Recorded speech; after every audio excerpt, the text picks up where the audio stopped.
Ruling the aromatic compounds. You can see here that monosubstituted aromatic compounds can be ruled by these rules. For example, by prefixing the name of substituent to the root word. For example, bromobenzene, where benzene is the word root and bromine, which is a substituent, is bromo word is fixed as a prefix. And some compounds are having a very special name like phenols. Similarly, in disubstituted aromatic compounds, you can see here that there are two conditions. Suppose if both substituents that are attached to ring are same, in that case the rule will be this: prefix di in case of two substituents will be prefixed before the word root. For example, you can see here that 1,2-dibromobenzene. Here there are two substituents, both are bromine at position ortho, that is 1 and 2. So the name will be 1,2-dibromobenzene. Similarly, in the case of dichlorobenzene, meta-dichlorobenzene, the IUPAC name will be 1,3-dichlorobenzene. Suppose now that there are two different substituents. In that case, first it will be decided which substituents is acting as a principal functional group. Suppose there is a functional group.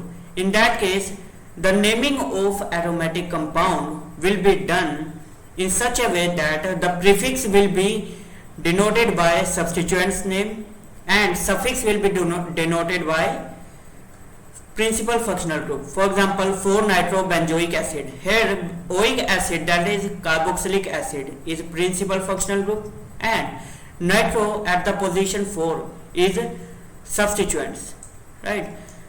Suppose now there is not any principal functional group, but both substituents are different. In that case, the naming will be done in alphabetical order. For example, 1-bromo-3-chlorobenzene. Here there are two substituents, bromine and chlorine, but the numbering is done in such a way that bromine, being alphabetically first, will be named first. So first preference is given to bromine and thereafter preference is given to the chlorine.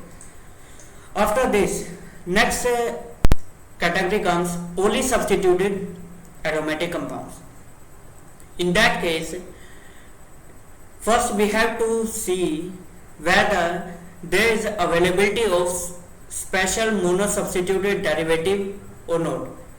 If there is any moiety which is specially monosubstituted aromatic compound, for example, suppose 4-iodo-2-methyl-phenol. In this case, there are three groups: iodine, methyl, and OH groups, hydroxy group, right? So hydroxy group when attached with benzene is given special name, that is the phenol. So phenol being a special monosubstituted derivative, so overall the name of compound is 4-iodo-2-methyl-phenol. You can see here that in both these cases I is preferred as per this rule, right? So you can see here that. Now suppose there is not availability of monosubstituted derivative, special monosubstituted derivative. In that case, we have to again see whether there is availability of principal functional group or not.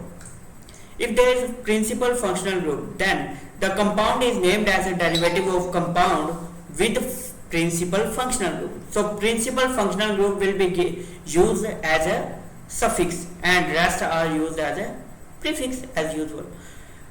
If there is not availability of principal functional group, in that case the various substituents are named as per again alphabetical order, with the group name being first, being lowest, getting lowest locant value. Therefore the numbering is done as per alphabetical